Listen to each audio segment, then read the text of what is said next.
wabarakatuh. Selamat datang di Eti Christina Stories. Sudah lama ya nggak jumpa. Pada kesempatan kali ini aku mau bahas tentang fakta-fakta jika anak bidik misi menikah. Fakta yang pertama, apakah masih dapat beasiswa atau tidak?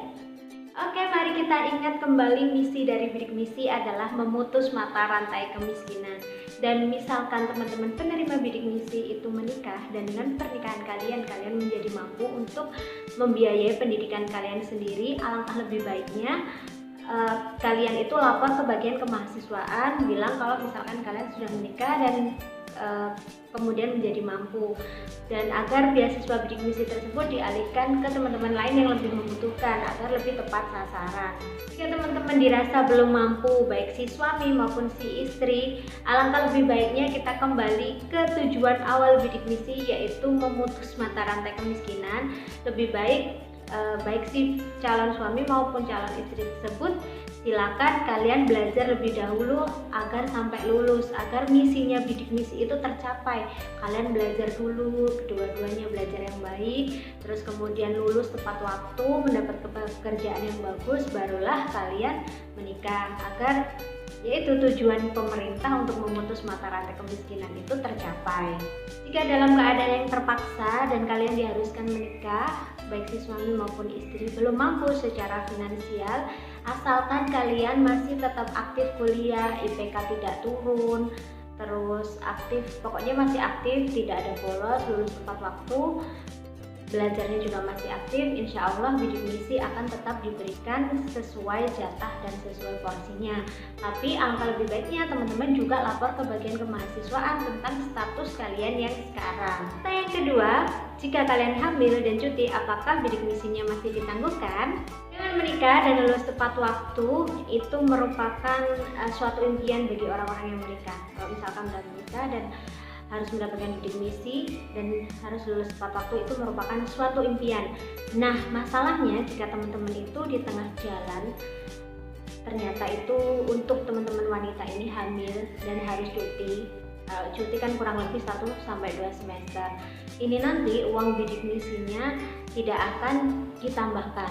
Jadi kalau misalkan harusnya lulus 4 tahun, tapi ternyata karena cuti itu kalian harus lulus 5 tahun, maka yang 1 tahun itu harus dibiayai sendiri.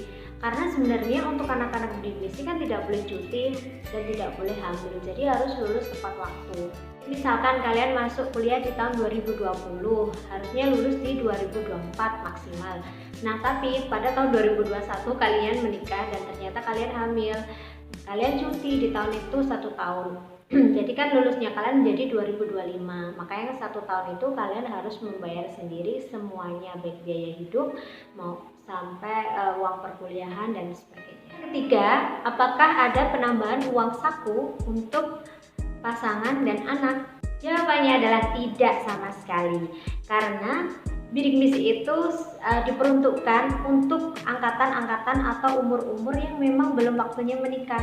Jadi tidak ada penambahan biaya hidup untuk suami, untuk istri, ataupun untuk anak. Biasanya nggak ada biaya hidup ini beasiswanya LPDP ya, itu untuk jenjang S2 maupun S3. Kalau untuk S1 ini kan angkatannya kan belum angkatan menikah. Diharapkan dengan bidik misi ini lulus, mendapatkan pekerjaan yang bagus baru menikah, kayak gitu. Fakta yang keempat, apakah ada pemotongan uang saku jika suami sudah bekerja tapi tidak mapan-mapan banget?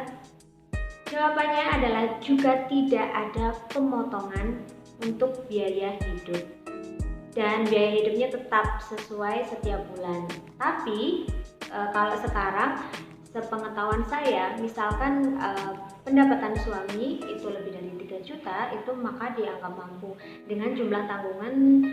Kalau dibagi jumlah tanggungan itu tidak lebih dari 750.000 per kepala per tanggungan. Jadi kalau misalkan 3 juta, kalau dibagi 3 itu kan masih 3 jutaan. Maksudnya kalau dalam satu keluarga itu ada 3 dan gajinya itu 3 juta, maka itu masih tergolong mampu. Tapi kalau dari 3 juta itu dibagi 5 orang kayak gitu kan tidak ada 750.000 per orangnya, maksudnya untuk biayanya, maka itu dianggap belum mampu. Nah, dari situ bidik misi juga tidak ada pengurangan sama sekali. Oke, sekian dulu video kali ini, semoga bermanfaat. Jika teman-teman masih ada pertanyaan, silahkan komen di bawah. Jangan lupa klik like, subscribe, dan share ke teman-teman kalian yang membutuhkan. See you on the next video. Bye. Assalamualaikum warahmatullahi wabarakatuh.